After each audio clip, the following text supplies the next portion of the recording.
Listen, it's 10 o'clock now. I had my breakfast at 9 o'clock. It's time for next round. না না, এখন খাবার খাওয়ার থেকে ইম্পর্টেন্ট হচ্ছে যে স্ক্রিপ্ট নিয়ে বসা, রিহার্সাল করা। But আমার মনে হয় খাবার খেলে আমরা অনেক এনার্জি পাবো and we can have a good rehearsal. না না, আমার শরীরে এনার্জি আছে। Then what happened last night? কতদূর? এই তো আমরা স্টোরি লক করে ফেলেছি।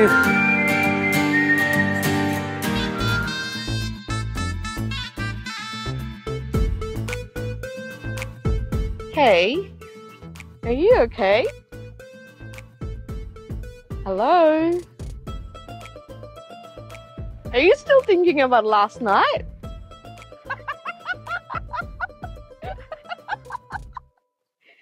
Come on, relax. Oh,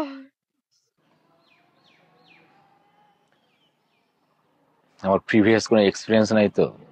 oh, that's so sweet. I know you can do better. এই ধরনের সিচুয়েশনে আমি আগে কখনো পড়ি নাই। Oh, that's all right. I'll teach you next time. আমি জানি না এই ধরনের সিচুয়েশন কিভাবে ডিল করতে হয়। আমার মনে হয় তোমার খাবার খেলে মুড সুইং হবে and I have a lot of experience for that. চলো আমরা খাবার খেতে যাই। আবার খাবার? হ্যাঁ, ঝাল দিয়ে?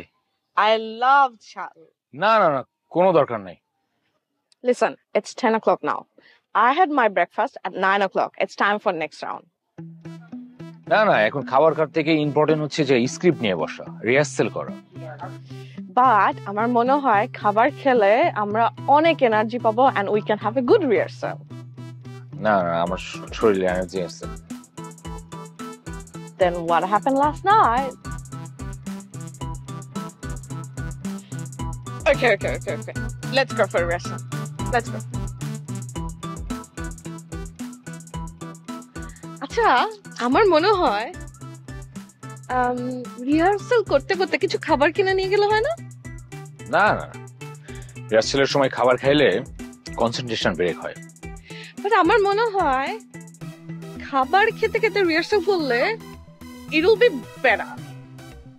না, একদমই না, খাবার খাওয়াই যাবে না, আর স্পাইসি খাবার একদমই না। No spicy.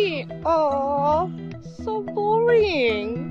তাহলে আমাদের গল্পটা দাঁড়ালো যে একজন কর্মজীবী মহিলা, সে বিদেশে ছিল, বিদেশে সে প্রতারিত হয়েছে, নির্যাতিত হয়েছে, এই অবস্থায় সে দেশে ফিরতে বাধ্য হয় এবং বাধ্য হওয়ার পর সে বাড়িতে এসে তার স্বামী এবং তার পরিবার তাকে ঠিক মতো মেনে নিচ্ছে না।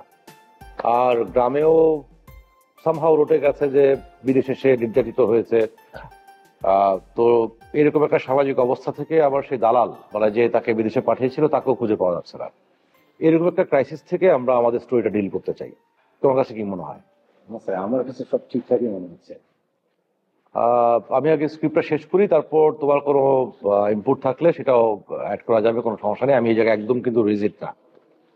আর তোমার জন্য একটা ভালো খবর আছে, সেটা হচ্ছে তোমার যেহেতু প্র্যাকটিক্যাল এক্সপিরিয়েন্স খুবই কম, মানে বলতে গেলে নাই।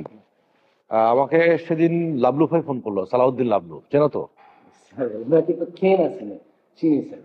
লাবলু ভাই ইউনিভার্সিটিতে একটা শুটিং করতে চায়, তো নেক্সট উইকে আসবে। তো আমি সাথে সাথেই তোমার কথা মনে হলো। আমি লাবলু ভাইকে বললাম যে লাবলু ভাই, আমার একটা ছেলে আপনার শুটিং একটু থাকবে, তুমি লাবলু ভাই সেটা যদি প্র্যাকটিক্যাল এক্সপিরিয়েন্স নিতে পারো, এর চেয়ে ভালো আর কিছু হতে পারে না। এটা স্যার আমার জন্য খুবই ভালো। For the best. Thank you sir. তাহলে কি স্যার আমি উঠবো? হ্যাঁ, যেতে পারো। আর তুমি সত্যি সত্যি গল্পে কনভিন্স তো? জি স্যার, কি বলবো, সবই তো ঠিকঠাক। ওকে, কতদূর? এই তো আমরা স্টোরি লক করে ফেলেছি। আর একটা ভালো খবর আছে ওর জন্য, মানে ওর যেহেতু প্র্যাকটিক্যাল এক্সপিরিয়েন্স কম, নেক্সট উইকে সালাউদ্দিন লাবলু ভাই ইউনিভার্সিটিতে আসছেন শুট করতে। তো আমি ওকে বললাম যে তুমি লাবলু ভাই সেটে থেকে প্র্যাকটিক্যালি বিষয়টা দেখো। আরে বাহ, শুরুতেই সালাউদ্দিন লাবলুর সাথে কাজ, সেটা তো খুব বড় বিষয় রে। তাহলে আমি উঠি। হ্যাঁ, ঠিক আছে, যাও। এটা কিন্তু ওর জন্য খুবই ভালো হলো। হ্যাঁ, খুবই ভালো। লাবলু ভাই আমাকে সেদিন ফোন করলো, ফোন করে বললো যে ইউনিভার্সিটিতে শুট করতে চায়। তো আমি পারমিশন সব করে দিলাম। তো নেক্সট উইকই আসবে। ওর কথা বলেছেন? ওকে, অল ডান। বাহ, ইউর জিনিয়াস। না মানে ব্যাপারটা তা না, না আমি আসলে জিনিয়াস। আচ্ছা, এখানেই বলবো নাকি আমরা শহরের দিকে যাব?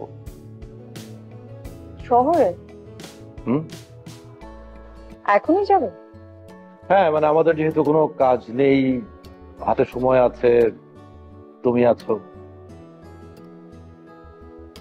চলো।